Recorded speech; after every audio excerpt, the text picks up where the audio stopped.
sandbar. Ano day? Ayaw? Sige na, saglit lang. Magpipicture lang ako. Day, picture ko hindi ka day. Saglit na kayo, mga 5 minutes. Yes, kan subot. Hey guys, look at that view. Ang ganda, super Swimming pool, diba? guys.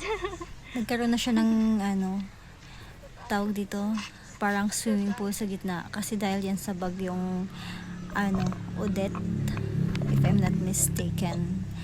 And yun. So, pumunta lang talaga kami dito para mag-picture and mag-video para mapakita ko sa inyo yung aming place na sobrang ganda. Wow! So, dito naman sa place na to, ayan, sa tapat lang yan ng bahay namin. And, as you can see, medyo malabo yung dagat kasi na maalon tapos madaming basurang dinadag sa yung alon. And, yun, medyo maalon-alon ng very very light kaya umahon na muna tayo. And after 30 minutes bumalik tayo sa dagat and nag-take tayo ng video. So hindi ko na-expect na pagbalik ko pala sa dagat maanuhan ako ng dikya. Hindi ko talaga siya nakita, promise. Dumidire-diretso lang ako. Ayan, patalikod pa nga ako, paharap pa ako sa camera naghubad kasi nga yun, tinitignan ko yung camera baka kasi mahulog yung cellphone ko. And then, ayan, tignan mo mangyayari mamaya. Ayan, nakagat na ako. Mamadali na akong umahon dyan. Kasi akala ko, nakagat ako ng kung ano sa ilalim. Akala ko, ahas, ganun. Kutya, pag-check ko, kinagat ako ng dikya. So, ayun. Dali-dali akong umahon at pumunta dun sa bahay. Nagmamadali ako. Hindi ko alam naka-on pa pala yung camera ko tsaka yung camera ng GoPro.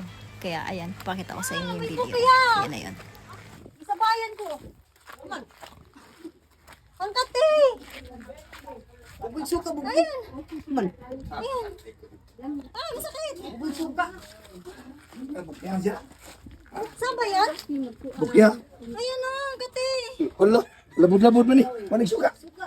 Gilabot-labot siya. Pagligo-ligo kay human na. Man nasigligo, nagsaon pa yun siya dito. Asa ba si Sheila? Asa pa? Yan lang. Labod-labod. Pabaya na. Laway-laway na. Mana. Nagano. Mana to, Andres? Wala na. Fiore ba? Mga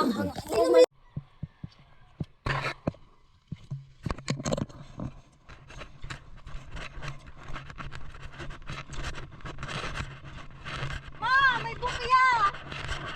Sa bayan ko. Ang kati!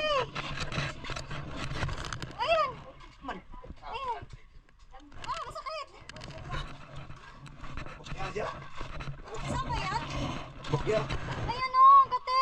Wala. Labod-labod man eh. Manig suka. Ginatayan niya lang pagligo-ligo kay human na. Man nasigligo, nagsaon pa yun siya dito. Asa ba si Sheila? Asa pa?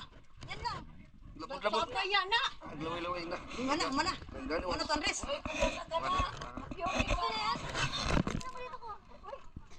Wala.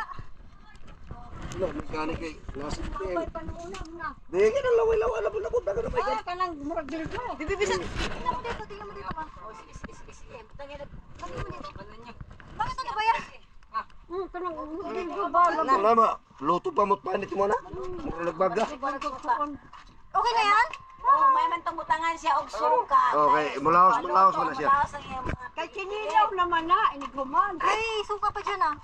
Malaki ang lapat. Oh, bitaw na siya. So, ayun na nga guys. As in, sobrang katinan. Tapos masakit. Kaya, kayong nasa malapit sa dagat, lalo na sa Isla Sigaws, bago kayo maligo, lalo yung mga anak nyo, check nyo muna talaga kung mayroong dikya. Kasi, dire-diretso lang kasi ako, hindi ko naman kasi inakala na may dikya pala. Hindi ko na chinek kasi wala sa isip ko yung dikya. Basta, ang nasa isip ko lang is maliligo ako. Bumalik ako noon kasi nga, bala kong mag-video sa ilalim ng dagat. Gamitin ko yung GoPro ko tapos magpipicture ako doon. Kaso, buti na lang talaga hindi ako nag-dive agad. Kundi, nasa paa ko lang tumama. Kasi ko sa mukha yun, ay naku, Diyos ko po, ang sakit noon. Ay naku. Kaya, ayun, lesson learned tayo for today, guys. Kaya, hindi na mauulit. Ano nila niya? Ay, Diyos ko, ngayon lang ako nadikya. Oo, feeling ko ngayon lang. Sabay pasto nga. Kaya, next time, pag maliligo ng dagat, lalo na pag maalon, tapos may mga basura, ganyan. So, check talaga muna kung may mga dikya sa paligid bago mag-swimming. Ayun tuloy, nagkaroon ako ng kate-kate talaga. Sobrang kate as in. So, yun lang guys. Thank you for watching. Bye!